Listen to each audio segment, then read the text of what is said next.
Well, I have a leadership development firm in Tampa, so we focus on helping small business owners, usually with 5 to 50 employees, develop their brand image in the marketplace as an industry-recognized thought leader so they can leverage that brand and then grow and scale their company. I've been an entrepreneur for 30 years. In my 20s, it was all in the area of personal development, 20s to 30s, and then 30s to 40s, I got into business development. Now that I'm in my 50s, I want to go even bigger and help city development. And since I'm an overachiever, I'm picking the world's best city to start with. And how'd you end up in Tampa? I visited Tampa for a 3-day vacation about 19 years ago now and fell in love instantly, not with the person, but just with the city and all she has to offer. And 3 weeks later, I signed my apartment lease, and it's been the history ever since. And what makes you most qualified to lead Tampa? I think what makes me most qualified to lead Tampa is that I don't have any political experience. And I think some people like to think of that as a deficit. I think of that as a benefit because I don't look at it as a lack of experience. I look at it as a lack of conditioning. So too often we get politicians who have been in the system for so long, they're a part of the system and they can't think outside of that. And I think if you don't like the way politics looks today, maybe you need to get somebody in office that doesn't look like a typical politician. Tell us about your first priority as mayor. You're 30, 60, 90. How would you start? What's the first thing you'd knock out? With regard to getting in office, the first things that we're going to do is we're going to restructure how our urban planning and development department, city planning, is set. Currently right now, engineers call the shots, and city planners, developers, urban planners, they're on the low end of that. They're on the back end. To me, that makes no sense. We need to have our planners and our designers creating the vision for the city, and then we rely on the engineers to make sure that they're designing it in a safe and effective way. I'm going to lobby very hard to make sure that we eliminate our minimum parking standards downtown so we can have smart, intelligent development in the area. And there's some other things that I want to do from a social justice perspective is right now we have a horrible track record on granting city contracts to minority-owned businesses, about less than 2%. And that, in my opinion, is unacceptable. So we're immediately going to start granting city contracts to minority-owned businesses so they can start getting the fair shot that they deserve. Let's talk about parking in downtown. What's the problem and what's the solution? Yeah. Well, the problem is everybody wants free parking. When people say there's not enough parking in Tampa, what they're really saying is there's not enough free parking. No successful downtown core has tons of free parking. It's a very expensive piece of property. They have to charge for that. According to Donald Shoup, who wrote The Free Cost of High Parking, the High Cost of Free Parking, we have approximately 7 parking spaces for every car in America. We have plenty of parking available. It's just that people don't want to pay the price for it. I'll give you an example of how we have so much abundance and resource we're just not utilizing. Element Apartment Complex downtown has 9 floors of parking. TECO owns 1 through 4. Element owns 5 through 9. And at any given day, during the day, the TECO parking spaces are filled to capacity and the Element parking spaces are wide open because the residents go to work. Now that's about 400 spaces, maybe a little bit less, I'm not sure the exact count, within walking distance of over 30 restaurants who are desperately looking for parking spaces for their employees or for their customers, and they don't have access to that. And then at night, the resident parking fills up, and then every single TECO space is wide open because they have a 24-hour tow-away parking sign, even though they're using the parking only a third of the time. Once again, those parking spaces are within the same walking distance of those same 30-some-odd businesses who would love to be able to utilize that parking. We don't have a parking problem, we have a collaboration problem. Talk about your 3 top priorities when it comes to infrastructure improvements in Tampa. What are they? Can you prioritize them? And can you give us detailed solutions for each one? Sure. So with regard to infrastructure, my top 3 priorities would be very simple. Number 1, we need to invest heavily into building up our stormwater retention walls. We have to prevent against stormwater surge.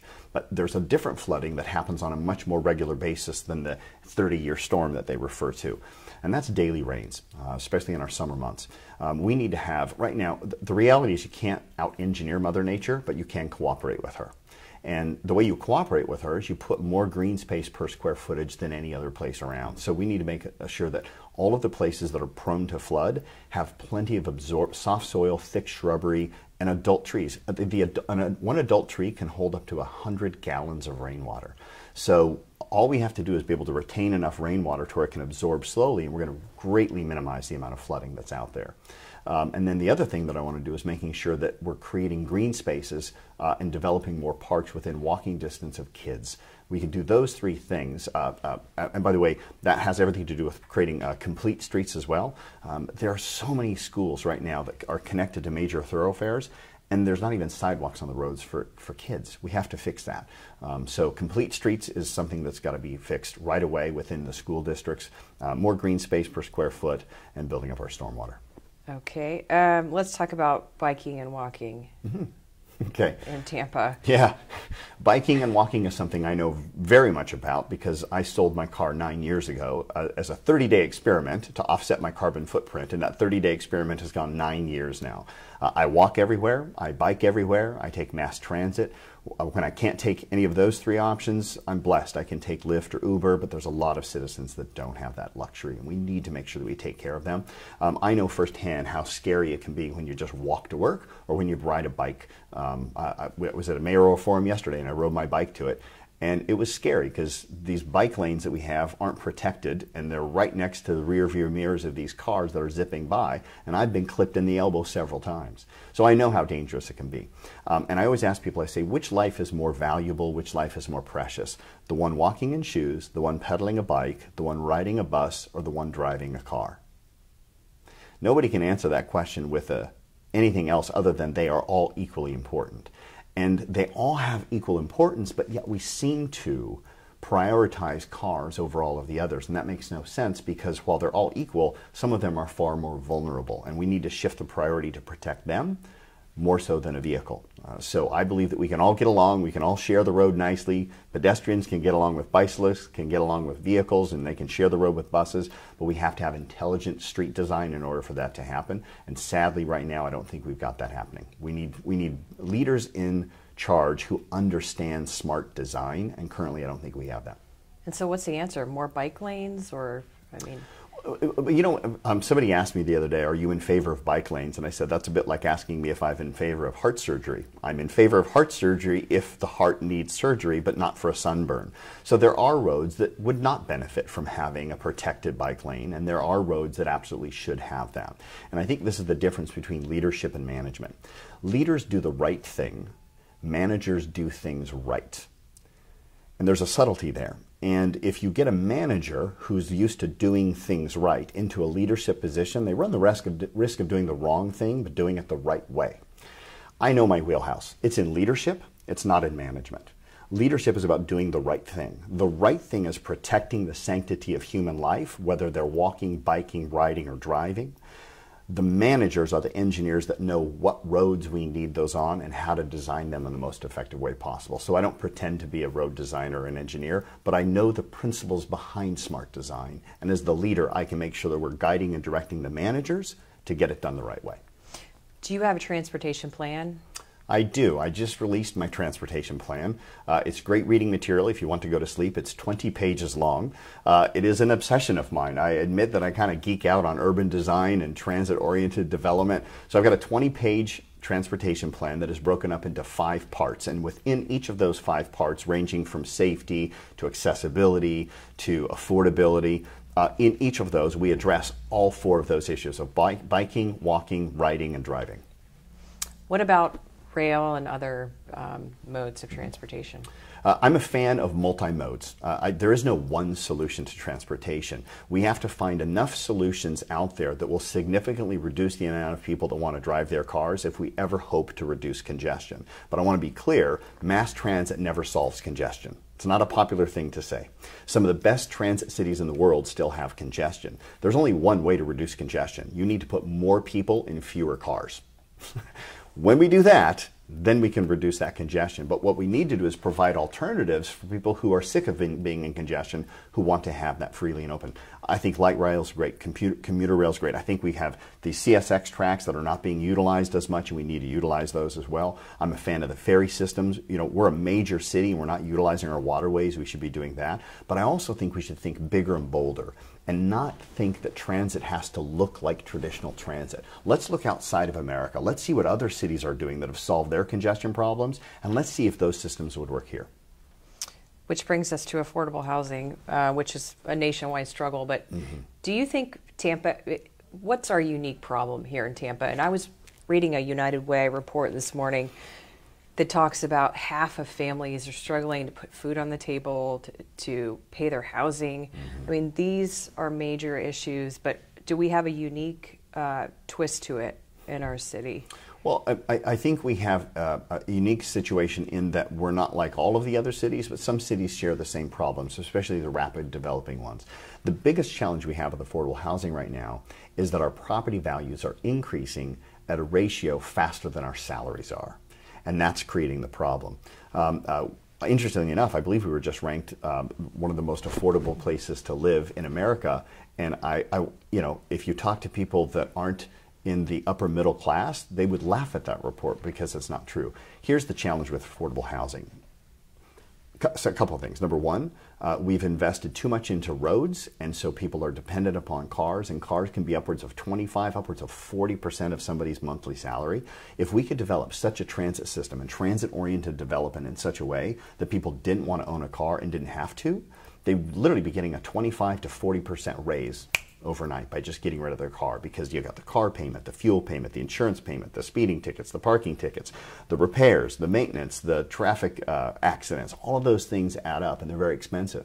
By eliminating that as an option, they immediately have more money to spend on housing.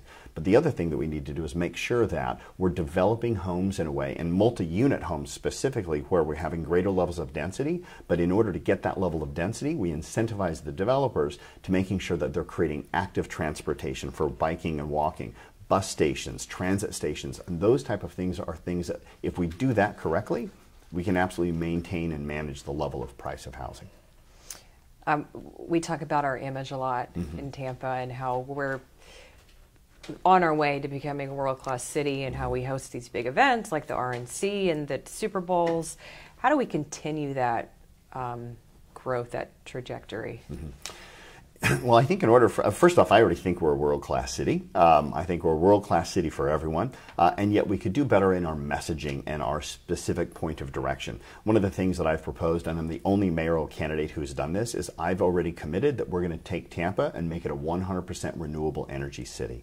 That is one of the key factors that people are using to measure whether they want to move into a city or not. So if we want to be world-class and we want to attract top talent, we need to make sure that we're creating a space for them that is healthy to live in. And until we get behind that one thing that we can all stand shoulder to shoulder as Tampaños and say, this is who we are, this is what we're about, we're going to have a hard time with that message getting out to the world. I think we've had a city budget shortfall for 8 years, Yes. 8 years in a row. How would you handle that? And it puts our bond rating at risk. How do we make sure that we don't fall? Yeah, I think this is why small business owners make better mayors. You know, small business owner life is a life of not having enough money, not having enough time, not having enough staff. We have to take a dime and stretch it into a dollar. These are all things that mayors have to deal with, and no person's better at taking a dime and stretching it to a dollar than a small business owner, maybe a stay-at-home mom, right? Those are the two industries that are really good at that. There are things inside our budget that we could fix that help reduce the expense and generate more revenue. And I'll give you one example. Currently, right now, we've budgeted about $10 million a year to repave the 17% of the roads that we own here in the city of Tampa. But there's a machine that we could purchase for $800,000 that will allow us to produce roads at 50% less the cost, and they last at least 60% longer than traditional asphalt. And we get to build them out of recycled waste from waste plastics from our oceans and our landfills. Now that's a brilliant technology where we can clean up our oceans, clean up our landfill, build roads for 50% less, last 60% longer. And one machine could not only provide enough asphalt and bitumen for just the Tampa area, but for the entire county and the entire state. So we've got a system that saves money, creates jobs, and creates more revenue for the city. Those are the type of creative things that small business owners look at and say, how can we use this? Rather than tax people, let's generate revenue in other creative ways. And then the last question. Talk about something that voters would be surprised to hear about you or to know about you. Well, I think the one that I didn't even think was a big deal was that I haven't owned a car for 9 years. And it boggles my mind that people find that to be so crazy. But you know what? I enjoy it. I love 30 days turned into 9 years, and I have no desire. In fact, as the mayor, you get a car, you get a chauffeur and a bodyguard, and I said that's how we can save some money right there. I don't need the bodyguard, don't need a chauffeur, because I'm not going to have a car. I will be the mayor that takes mass transit, and I think we'll probably solve our mass transit issues a lot faster if the mayor has to get down to City Hall on time and can't find the right bus route.